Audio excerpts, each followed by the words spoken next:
नमस्कार दोस्तों, स्वागत है आप सभी का एक बार फिर से हमारे YouTube चैनल पावर प्लांट अड्डा पे। तो आज हम बात करने वाले हैं ESP के ऊपर। देखेंगे कि ESP कैसे काम करता है और कौन कौन से कंपोनेंट होते हैं ESP में। ओके, तो डिटेल्स में समझेंगे इसके बारे में। तो बिना किसी देर के चलिए वीडियो को स्टार्ट करते हैं।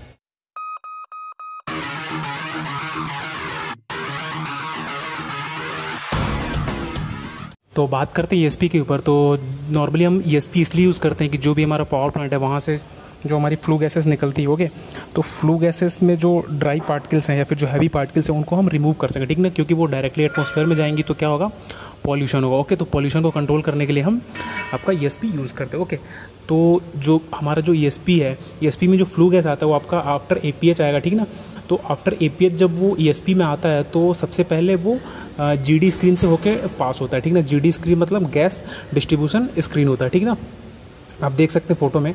तो जो ये GD स्क्रीन होता है, यहाँ से हम इसलिए डिस्ट्रीब्यूट करवाते हैं क्योंकि जो हमारा फ्लू गैस है ना वो इक्वली डिस्ट्रीब्यूट हो सारे ESP में, मतलब हर जगह डिस्ट्रीब्यूट हो। अगर हम GD स्क्रीन नहीं लगाएंगे तो क्या होगा कि जो हमारा फ्लू गैस है वो सारे ESP में इक्वली डिस्ट्रीब्यूट नहीं होगा और जो हमारा ESP है उसकी जो इफ़िशियंसी है वो कम मिलेगी, ठीक ना। तो इसीलिए हम क्या करते हैं कि GD स्क्रीन से फ्लू गैस को पास करवाते हैं, जिससे कि इक्वली सारे ESP में हमारा फ्लू गैस डिस्ट्रीब्यूट होता है और हमारे ESP की इफ़िशियंसी बढ़ती है। ओके, तो आगे बढ़ते हैं हम।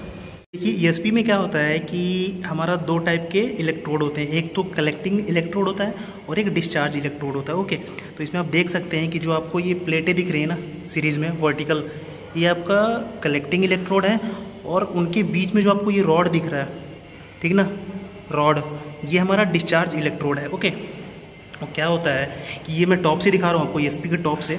तो क्या होता है कि देखिए जब हमारा ESP रनिंग में आता है तो इसमें क्या होता है कि जो हमारा कलेक्टिंग इलेक्ट्रोड है इसको हम पॉजिटिव चार्ज कर देते हैं और जो हमारा डिस्चार्ज इलेक्ट्रोड है इसको हम निगेटिवली चार्ज करते हैं with the help of transformer rectifier. Okay, तो उसके बाद क्या होता है कि ट्रांसफार्मर रेक्टिफायर से हम हाई DC वोल्टेज के थ्रू इसको चार्ज करते हैं। ओके, और आप इसमें देख रहे हो कि जो हमारा कलेक्टिंग इलेक्ट्रोड है और जो डिस्चार्ज इलेक्ट्रोड है इनके बीच में आपको स्पेस दिख रहा होगा। ओके, तो स्पेस दिख रहा है तो उससे क्या होता है कि उसके बीच में हमारा फ्लू गैस फ्लो होता है। तो फ्लू गैस उसके बीच में फ्लो होता है तो हम जैसे ही हम इसको अपने जो हमारा कलेक्टिंग इलेक्ट्रोड है इसको पॉजिटिव चार्ज करते हैं और जो हमारा डिस्चार्ज इलेक्ट्रोड है हम इसको निगेटिव चार्ज करते हैं। उसके बाद क्या होता है कि इन दोनों के बीच में जो गैप है ना उसमें हाई रेजिस्टेंस वोल्टेज जनरेट होता है, ठीक ना। हाई रेजिस्टेंस का क्या होता है, वोल्टेज जनरेट होता है, जिसको हम कोरोना इफेक्ट भी बोलते हैं। ओके, तो हाई क्या होता है, हाई रेजिस्टेंस का वोल्टेज जनरेट होता है जिसको हम हाई इलेक्ट्रिक फील्ड जनरेट होता है। एक्चुअली क्या होता है, हाई इलेक्ट्रिक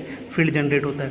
तो क्या होता है कि जो हमारा फ्लू गैस होता है, फ्लू गैस में हमारा मैक्सिमम निगेटिव चार्ज पार्टिकल होते हैं। क्या होते हैं, फ्लू गैस में मैक्सिमम निगेटिव चार्ज पार्टिकल होते हैं। जो निगेटिव चार्ज पार्टिकल होते हैं वो क्या करते हैं, जो हमारा कलेक्टिंग प्लेट है वो तो ऑलरेडी पॉजिटिव चार्ज है, तो क्या करते हैं कि जो निगेटिव चार्ज पार्टिकल हैं वो कलेक्टिंग प्लेट से आके अट्रैक्ट हो जाते हैं, उसकी तरफ अट्रैक्ट होने लगते हैं। तो क्या होता है, अट्रैक्ट होते तो क्या होता है, उसमें आके चिपक जाते हैं वो। ओके, तो क्या होता है कि जब उसमें जाके चिपकते हैं तो उसके बाद क्या होता है कि इसमें एक ना मतलब रैपिंग अरेंजमेंट लगा रहता है, ये बॉटम में रहता है, वो भी है नहीं, अदरवाइज मैं दिखाता आपको।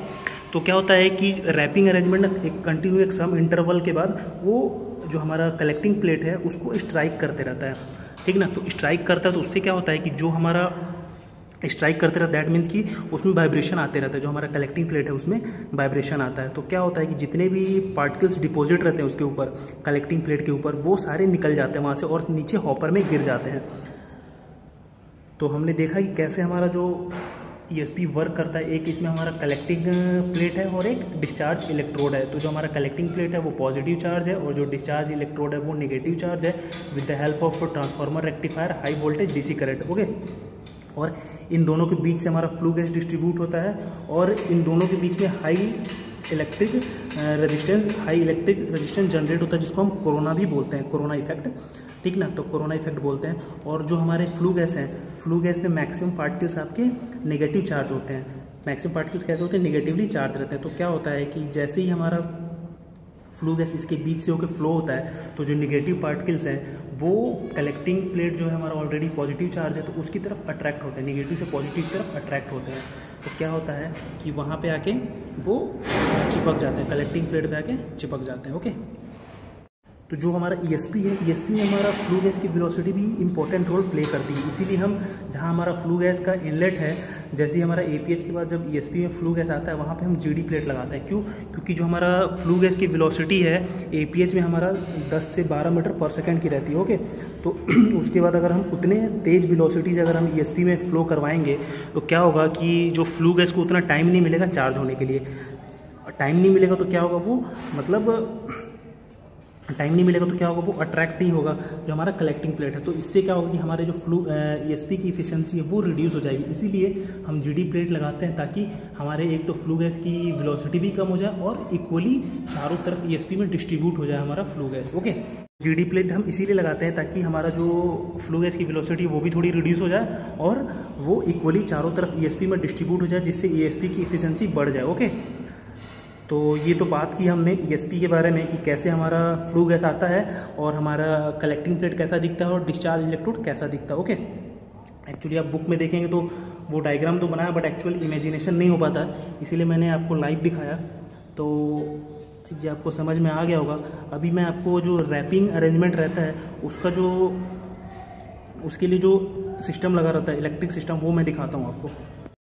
ये देखिए, ये आपका रैपर कॉइल है, ठीक ना। ये ऊपर में इसका अरेंजमेंट लगा हुआ है, ये यहाँ से नीचे रॉड गई हुई होगी। ओके, तो ये आपको देख सकते हैं 1 2 3 कई सारे रैपर लगे हुए हैं। ओके, एक इधर भी है और एक ये भी है रैपर अरेंजमेंट, जो कि आपका कलेक्टिंग प्लेट में कंटिन्यू मतलब वाइब्रेशन करते रहता है ताकि जो भी आपका फ्लू गैस डिपॉजिट हो रहा है आपके कलेक्टिंग प्लेट पे वो आपका नीचे हॉपर में गिर जाए। जो हैवी पार्टिकल्स जो डिपॉजिट हुए हैं आपके कलेक्टिंग प्लेट पे वो नीचे चले जाए। ये देखिए ट्रांसफार्मर रेक्टिफायर है जो हमारा AC को DC में कन्वर्ट करता है। ओके, और ये सारे जो सिस्टम है ये रैपिंग के लिए लगे हुए हैं, रैपिंग अरेंजमेंट के लिए आप देख सकते हैं।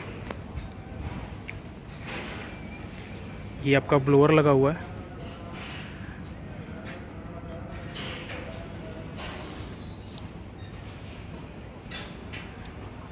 तो उम्मीद है कि आपको ESP का वर्किंग समझ में आ गया होगा, कैसे काम करता है ESP। ओके, अगर आपको कुछ समझ में नहीं आया तो कमेंट करके जरूर पूछिए, वीडियो को लाइक करें, चैनल को सब्सक्राइब करें और अपने दोस्तों के साथ जरूर शेयर करें।